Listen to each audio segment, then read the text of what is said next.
Dear students, this is my second lecture on the kinetic theory of gases and radiation. In this lecture, there are three main points of my lecture. यहाँ पे हम तीन points पर discuss करेंगे.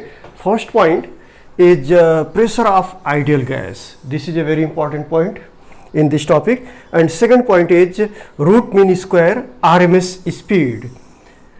And third point is interpretation of temperature in kinetic theory. तो इसमें जो ये फर्स्ट पॉइंट आज जो हम लोग डिस्कस करेंगे that is the pressure of ideal gas. ये बहुत ही इम्पॉर्टेंट पॉइंट है. तो सबसे पहले हम डिस्कस करेंगे प्रेशर ऑफ आइडियल गैस के ऊपर. You know that the ideal gas is enclosed in a container. किसी भी कंटेनर के अंदर आइडियल गैस को इनक्लोज किए हुए हैं तो उस गैस के मॉलिक्यूल्स रैंडमली मूव करेंगे और इस रैंडम मोशन की वजह से गैस के मॉलिक्यूल कंटेनर के वाल से जाके टकराएंगे और जब कंटेनर के वाल से जाके टकराएंगे तो ये मॉलिक्यूल्स प्रेशर एक्सर्ट करेंगे. तो इसी प्रेशर के लिए हम एक्सप्रेशन डिराइव करेंगे कि कंटेनर के वाल पर कितना प्रेशर एक्सर्ट होगा. जिससे मान लो कि यह एक क्यूबिकल कंटेनर है, क्यूबिकल कंटेनर है और इस कंटेनर के अंदर गैस इंक्लूज किया गया है. और कौन सी गैस है? आइडियल गैस है. तो गैस के मॉलिक्यूल्स रैंडम मोशन करेंगे और ये गैस के मॉलिक्यूल्स जाके कंटेनर के वाल से टकराएंगे. यहाँ पे कुछ अजम्पशंस हम करेंगे और वो अजम्पशन ये है कि मॉलिक्यूल्स के बीच का कोलिजन नहीं होगा, इसलिए कि प्रेशर लो रखेंगे, प्रेशर एडजस्ट करेंगे जिससे मॉलिक्यूल्स के बीच का कोलिजन नहीं होगा. ये मॉलिक्यूल सीधा वॉल से जाके टकराएंगे कंटेनर के. और दूसरा अजम्पशन ये रहेगा कि मॉलिक्यूल्स का वॉल के साथ जो कोलिजन होगा वह परफेक्टली इलास्टिक कोलिजन होगा. तो जो assumptions kinetic theory of gases में हमने स्टेट किया है वो सारे अजम्पशंस इस एक्सप्रेशन को डिराइव करने के लिए यूज किया जाएगा और यहाँ पे हम प्रेशर ऑफ आइडियल गैस के लिए एक्सप्रेशन डिराइव करेंगे. Now consider a cubical container. The length of this cubical container is L. मतलब यह एक क्यूबिकल कंटेनर है जिसके सभी लेंथ्स बराबर हैं और कितना है? एल है. तो इस कंटेनर का वॉल्यूम कितना होगा? Volume V is equal to L cube. Now this container having n mole of a gas. इस कंटेनर में कितने मोल्स ऑफ द गैस है? n moles of a gas, ideal gas. And there are n number of molecules of the ideal gas which are enclosed in this container. Now there are total n number of gas molecules which are enclosed in this container. The length, each length of this container is L and volume is L cube. These gas molecules are randomly moving inside this container. ये जो gas के molecules हैं यह container के अंदर move करेंगे, randomly move करेंगे. तो कितने गैस मॉलिक्यूल्स हैं? n number of gas molecules. Now suppose that the velocities of these gas molecules v1, v2, v3, v4 up to vn. Now consider one gas molecule. Mass of this gas molecule is m. Gas molecule का मास कितना है? m. Because the gas molecules are random and you know that according to assumption of kinetic theory of gases all the gas molecules are identical and they are rigid elastic spheres and the collision between the gas molecules is elastic. But here we have to assume that there is no collision between the gas molecules. Gas molecules directly collide with the wall of the container and wall of the container maintains at the same temperature and pressure so adjusted that there is no collision between the gas molecules. तो यहाँ पे हमने ये कहा कि कुल n number of gas molecules हैं. पहले गैस मॉलिक्यूल की वेलोसिटी है v1, दूसरे की v2, तीसरे की v3, चौथे की v4 और इस तरह से nth का vn. यहाँ पे हमने कंसिडर किया एक गैस मॉलिक्यूल और उस गैस मॉलिक्यूल की वेलोसिटी है v. Now resolving this velocity v into three components, that is vx,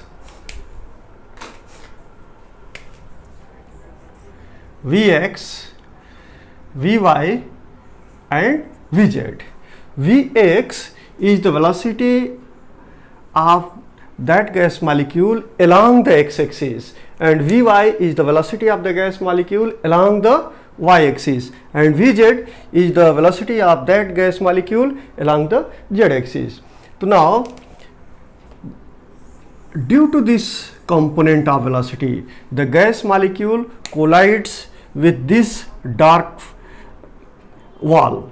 ये जाके इस वॉल से टकराएगा and because the collision is perfectly elastic collision, तो यहाँ से टकराने के बाद वह वापिस आएगा with the same velocity but in the reverse direction, और यहाँ पे आके टकराएगा, फिर यहाँ से यहाँ टकराएगा. इस तरह से ये कोलिजन चलता रहेगा and due to this collision the pressure will be exerted on this wall of the container. तो सबसे पहले एक्स एक्सिस के डायरेक्शन में कितना चेंज इन मोमेंटम होगा इस मॉलिक्यूल का, जिसकी वेलोसिटी कितनी है, vx है, मास कितना है, m है. तो बिफोर कोलिजन, कोलिजन होने के पहले इस गैस मॉलिक्यूल का मोमेंटम कितना होगा. इस गैस मॉलिक्यूल का मोमेंटम होगा mvx, और जैसे ये गैस मॉलिक्यूल यहाँ टकराएगा इसकी वेलोसिटी माइनस vx हो जाएगी, रिवर्स डायरेक्शन में आएगा. तो कोलिजन के बाद मोमेंटम कितना होगा, कोलिजन के बाद मोमेंटम होगा माइनस mvx. तो हम कह सकते हैं this is the initial momentum and this is the final momentum that is after the collision. तो therefore what is the change in momentum of the gas molecule? Change in momentum of the gas molecule will be delta px and this will be equal to final momentum minus initial momentum, और ये है final momentum. तो therefore final momentum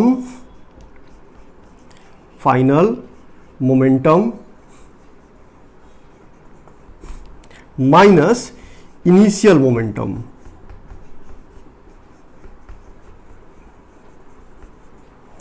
final momentum कितना है, final momentum है minus mvx, और initial momentum कितना है mvx. तो देयरफॉर माइनस mvx. तो माइनस और माइनस दोनों एक साथ आएंगे, तो therefore this will B minus 2mvx. ये क्या है, डेल्टा px, और डेल्टा px क्या है, change in momentum of the gas molecule due to collision with this wall. अब this change in momentum transfer to wall during the collision. अब ये wall से जैसे molecule टकराया तो यह कहाँ ट्रांसफ़र किया, wall को ट्रांसफ़र किया. तो therefore the change in momentum of the wall of the container will be 2mvx. ये 2mvx क्या है, change in momentum of the wall of the container. So we now set the average force exerted by one molecule on the wall equal to average rate of change of momentum during the time for one collision. तो rate of change of momentum कितना होगा एक collision में. एक collision किसको बोलेंगे, जैसे molecule यहाँ से जाके इस वॉल से टकराता है, फिर वापस आता है, फिर इस वॉल से टकराता है, फिर जाके वापस से इससे टकराता है. तो एक कोलिजन कंप्लीट होने में मॉलिक्यूल कुल कितना डिस्टेंस ट्रेवल करता है. जैसे सपोज दैट ये वॉल है, यहाँ से हमने एक बॉल को फेंका, इस वॉल के अपोजिट दूसरा वॉल है, यहाँ से हमने बॉल एक इस वॉल के ऊपर फेंका, बॉल जाके यहाँ टकराता है, फिर वापस आता है, फिर उस वॉल से जाके टकराएगा पीछे से, फिर आके टकराएगा. तो टोटल डिस्टेंस कितना ट्रेवल किया, टोटल डिस्टेंस जो ट्रेवल किया वो 2l, because length of each side is l. यहाँ से जाके यहाँ टकराएगा, फिर वापस आएगा, फिर जाके टकराएगा, तो total distance travel will 2l। तो therefore what time will be taken between these two successive collisions. तो एक कोलिजन होने में कुल कितना टाइम लगेगा? That time is delta T. Delta T, you know that time is equal to distance upon speed, distance upon speed। तो total distance travel किया 2l और स्पीड है vx, तो therefore 2l upon vx। तो therefore what is the average force?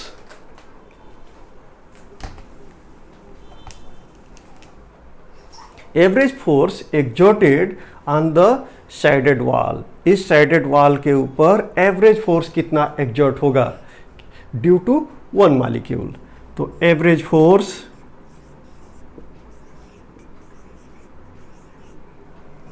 Is equal to average rate of change of momentum, average rate of change of momentum.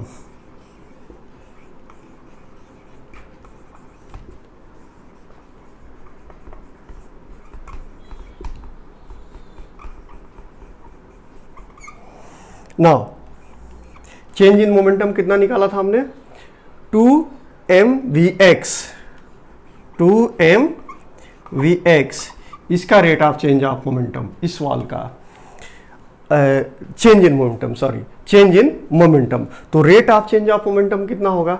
Rate of change of momentum is equal to change in momentum upon the time interval between the two successive collision। तो that is divided by 2l upon vx। तो now therefore this is equal to 2 से 2 cancel हो जाएगा और vx square हो जाएगा। तो m vx square upon l। लेकिन यहाँ पे हमने कुल n नंबर ऑफ मॉलिक्यूल्स हैं। पहले गैस मॉलिक्यूल की वेलोसिटी है v1, दूसरे की है v2, तीसरे की है v3, इस तरह से total n number of gas molecules हैं। तो n number of gas molecule की वेलोसिटी हो जाएगी v1। तो जब पहले गैस मॉलिक्यूल की बात करेंगे तो vx नहीं होगा, vx1 स्क्वायर होगा, vx1 square, because this is the average force exerted by the first gas molecule, first gas molecule। तो this will be Vx1, here 1, here 1, Vx1। तो now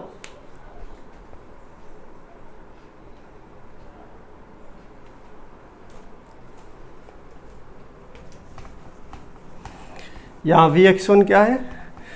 Vx1 है x component of velocity of molecule 1। तो first gas molecule की वजह से wall पर कितना pressure, कितना फोर्स एक्सर्ट हुआ? That is m vx1 square upon l, इतना फोर्स एक्सर्ट हुआ। अब सेकेंड मॉलिक्यूल, जो दूसरा मॉलिक्यूल है, उसकी वजह से ये जो साइडेड वॉल है इस पर कितना फोर्स एक्सर्ट हो जाएगा? वो फोर्स एक्सर्ट होगा m vx2 square upon l। इसी तरह से जो थर्ड मॉलिक्यूल है उसकी वजह से यहाँ पे प्रेशर कितना, एवरेज फोर्स कितना एक्सर्ट होगा? एवरेज फोर्स एक्सर्ट होगा m vx3 square upon l। इस तरह से nth मॉलिक्यूल जो है उसकी वजह से यहाँ पे कितना एवरेज फोर्स एक्सर्ट होगा?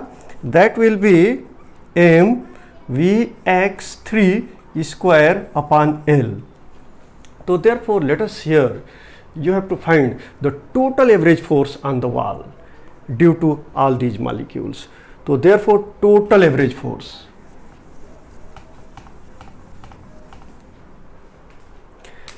total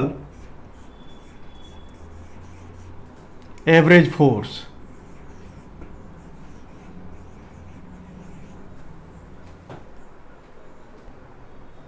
therefore total average force on the wall तो ये average force due to molecule number 1 plus average force due to molecule number 2 plus average force due to molecule number 3 plus up to average force due to molecule number n। तो यहाँ पे देख रहे हैं सब में m/l कॉमन है, यहाँ भी m/l कॉमन है, तो m/l को हम कॉमन ले लेंगे।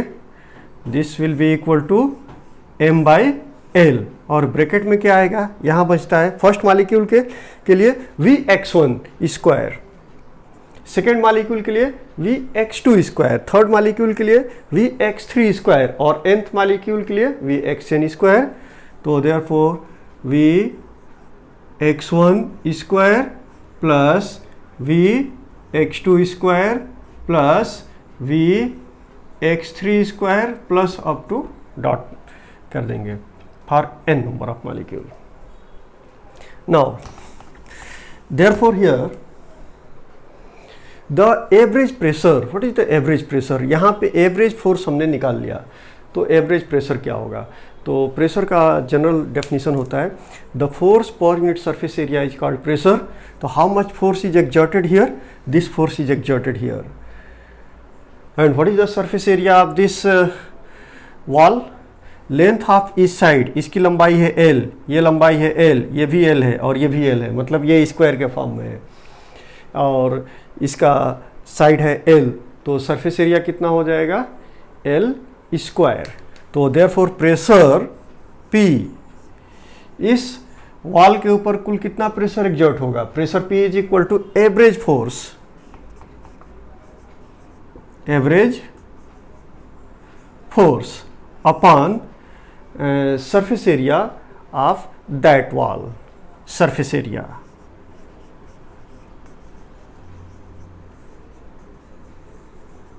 therefore this is equal to average force हमने ऑलरेडी निकाल लिया है, तो therefore m/l into Vx1 square plus Vx2 square plus Vx3 square plus dot dot and divided by the surface area, और सरफेस एरिया कितना है l स्क्वायर है, तो therefore divided by l square. तो अब इसको इस फॉर्म में भी लिख सकते हैं,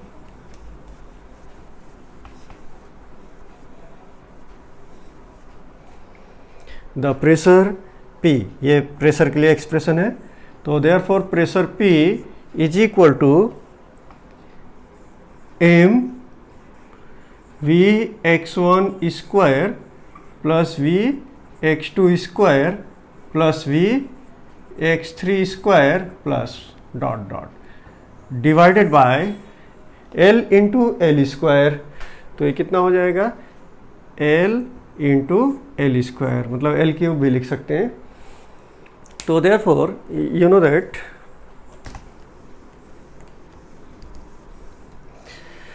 द जनरल जो mean average of square of x components of velocity, ये जितने भी मॉलिक्यूल्स हैं, मॉलिक्यूल 1 का x कंपोनेंट है Vx1, मॉलिक्यूल 2 का x कंपोनेंट है Vx2, मॉलिक्यूल 3 का x कंपोनेंट है Vx3। अब इनका स्क्वायर करेंगे और उसका मीन निकालेंगे, उसको बोलेंगे mean of the square velocity, mean of the square velocity.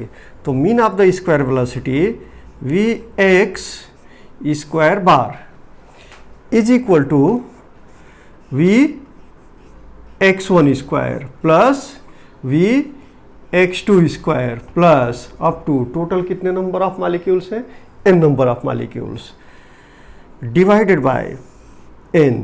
Mean निकालेंगे मतलब एवरेज निकालेंगे, तो डिवाइड करेंगे n से, ये हो गया mean of the square velocity.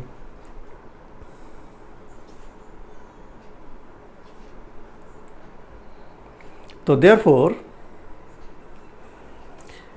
Eight a place of Vx1 square plus Vx2 square plus Vx3 square, इसके जगह पे हम क्या लिख सकते हैं, Vx1 square plus Vx2 square plus Vx3 square plus dot dot is equal to by cross multiplication n into v x square bar. So now at a place of this you can write n v x square bar. So therefore pressure P is equal to m, और जो bracket के में term है उसके जगह पे हम लिख सकते हैं N V X square bar,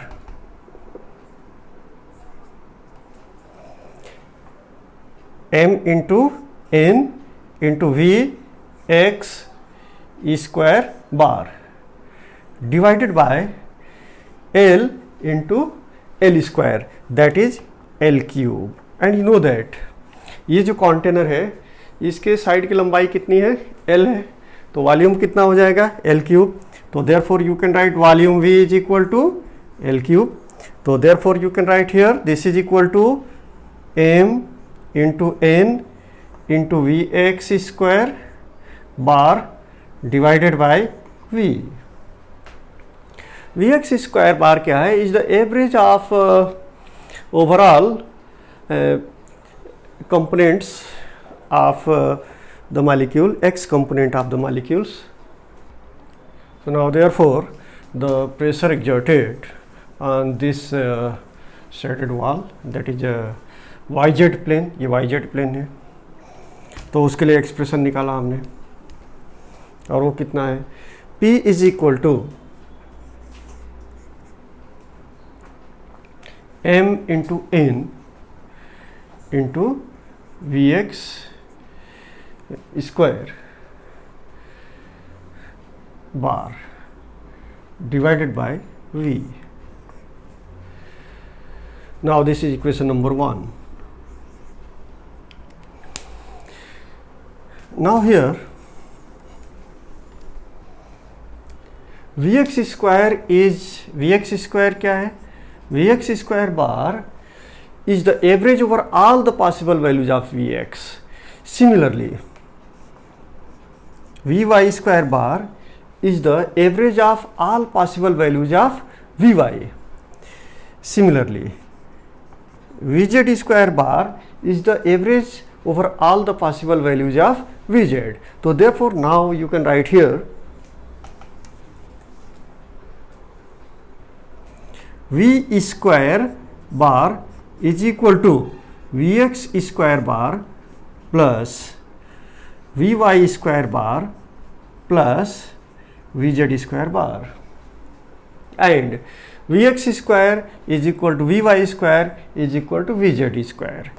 Vx square bar is equal to Vy square bar is equal to Vz square bar. तो यहाँ पे हम Vy की जगह पे Vx लिख सकते हैं, Vz की जगह पे Vx लिख सकते हैं. तो ये एक्सप्रेशन हो जाएगा Vx square bar plus Vx square bar plus Vx square bar.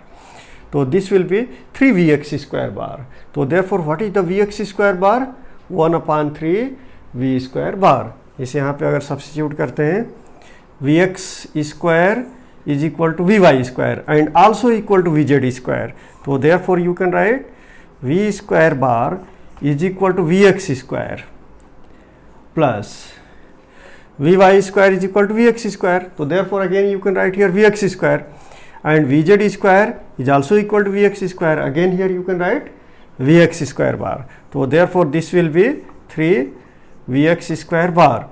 तो similarly this is equal to, अगर हम सब्स्टिट्यूट करते हैं Vy स्क्वायर बार की जगह पे Vy स्क्वायर बार सब्स्टिट्यूट करते हैं, Vx स्क्वायर बार की जगह पे भी Vz स्क्वायर बार की जगह पे भी, तो हमको मिलेगा 3Vy square bar and this is also equal to, अगर इन सब के जगह पे हम Vz सब्स्टिट्यूट करते हैं तो हमको मिलेगा 3Vz स्क्वायर बार. तो देयरफॉर 3 कॉमन हो जाएगा and therefore you can write Vx square bar is equal to Vy square bar is equal to Vz square bar is equal to 1/3 into V square bar.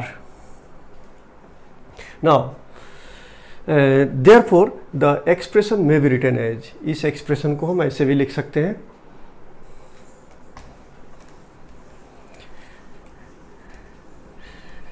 therefore pressure exerted P is equal to Vx square bar is equal to 1 upon 3 V square bar.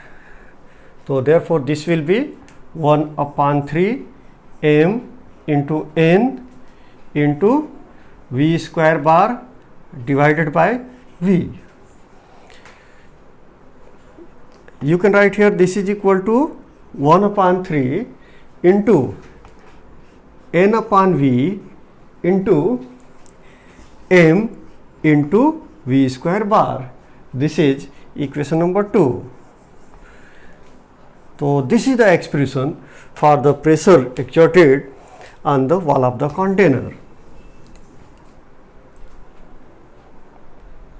Now the next point is root mean square speed. What is the root mean square speed? Square root of the mean square speed is called root mean square speed. So let us derive the expression for the root mean square speed by using this expression derived earlier from the pressure exerted by the gas molecule on the wall of the container, that is P is equal to 1 upon 3 n upon V into m V square bar. तो यहाँ से हम V square को left hand side में ले लेंगे इस expression से. V square bar is equal two by cross multiplication होगा 3 PV upon n into m.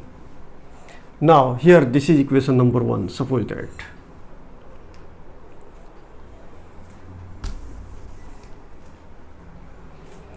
by using ideal gas equation, you know that PV is equal to RT for 1 mole of a gas, and for n mole of a gas PV is equal to nRT. PV is equal to nRT. This is for n mole of a gas. So using this expression here, PV is equal to nRT. So therefore this is equal to 3 into n into RT upon n into m. Again you know that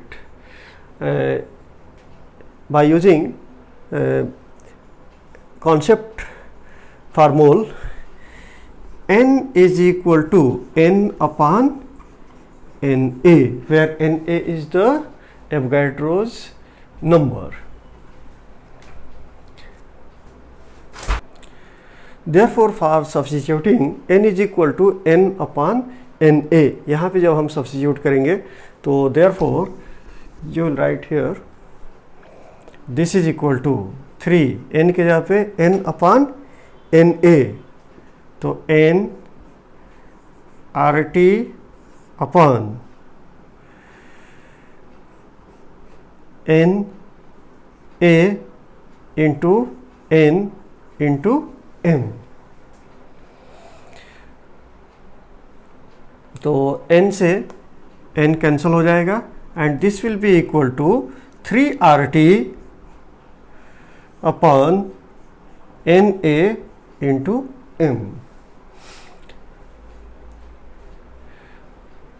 तो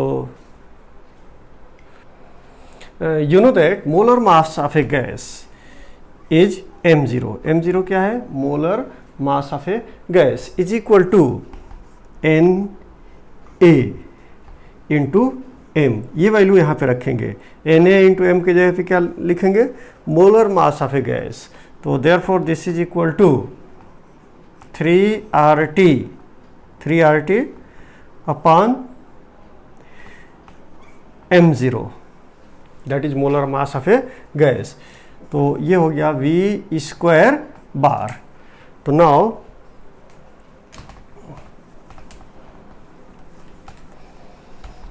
taking square root of both the sides, दोनों side का square root लेंगे. तो left hand side होगा V square bar का square root ले लिए is equal to, right hand side में होगा under root 3RT upon m0. तो therefore this is the required expression. You know that the square root of the mean square velocity is called root mean square velocity. तो इसी को हम कह सकते हैं this is VRMS. तो therefore the expression for root mean square velocity VRMS is equal to under root 3RT upon m0. Now here this equation allows us to estimate the RMS speed of molecules of real gases for nitrogen gas. Nitrogen gas के लिए होता है at 300 kelvin. किसके लिए? Nitrogen के लिए. For nitrogen gas at 300 Kelvin, the RMS speed is 517 meter per second. While for that of the oxygen, oxygen के लिए कितना होता है? For oxygen, the RMS speed may be calculated using this formula 483 meter per second. So now by using this formula you can calculate the RMS speed of the gases. Now interpretation of temperature in kinetic theory. You know that previous expression जो हमने derive किया था, pressure exerted by the gas on the wall of the container P is equal to 1/3 N into M into V square bar divided by V. यहाँ पे ये जो V है velocity के लिए है और ये कैपिटल V है ये वॉल्यूम के लिए. ये डिफरेंस है यहाँ पे. ये दोनों V सेम नहीं है. ये स्पीड के लिए है और ये वॉल्यूम के लिए. तो क्रॉस मल्टीप्लिकेशन से हम लिख सकते हैं this may be written as PV is equal to this one. तो therefore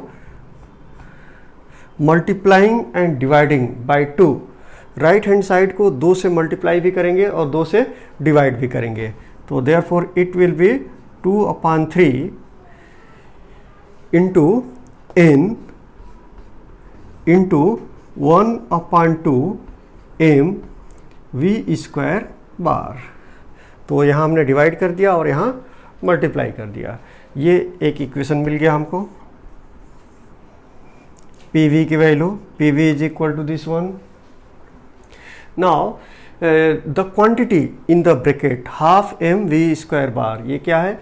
this is the average translational kinetic energy. This is the average translational kinetic energy of a molecule. In an ideal gas, the molecules are non-interacting and hence there is no potential energy term. Molecules आपस में interact नहीं होते हैं, इसलिए potential energy नहीं होगा. Thus, internal energy of an ideal gas is purely kinetic. Gas molecules के अंदर जो भी एनर्जी होगा वो प्योरली काइनेटिक एनर्जी होगा. तो therefore the average total energy is, जो गैस मॉलिक्यूल्स का एवरेज टोटल एनर्जी होगा दैट विल बी, यहाँ पे ई क्या है? Average total energy is equal to N into 1/2 M V square bar. There are total n number of gas molecules और एक gas molecule की energy कितनी हो गई? Half M V square bar. तो therefore you can write this is equation number 1 and this is equation number 2.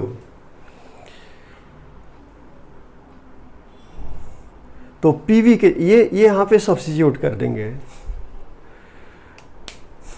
Equation 1 में.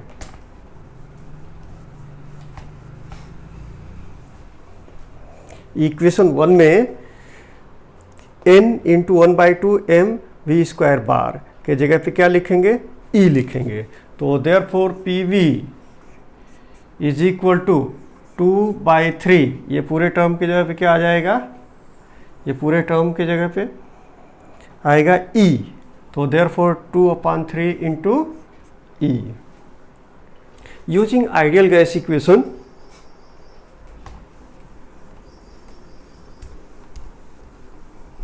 and according to ideal gas equation, you know that PV is equal to RT for 1 mole of a gas, and for n mole of a gas PV is equal to nRT.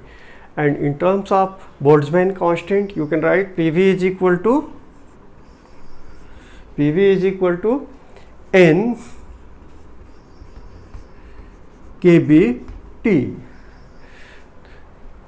and PV is equal to 2 by 3 E. So therefore this is equal to 2 by 3 into E. तो therefore equation क्या मिलेगा, ये term छोड़ दिए, तो therefore n kBT is equal to 2/3 into E. तो therefore E is equal to, by cross multiplication, 3 by 2 into n into kBT. Or you can write here, also you can write here in this form, E upon n, n को left side में ले लिया, this is equal to 3 by 2 into kB into T. So this means that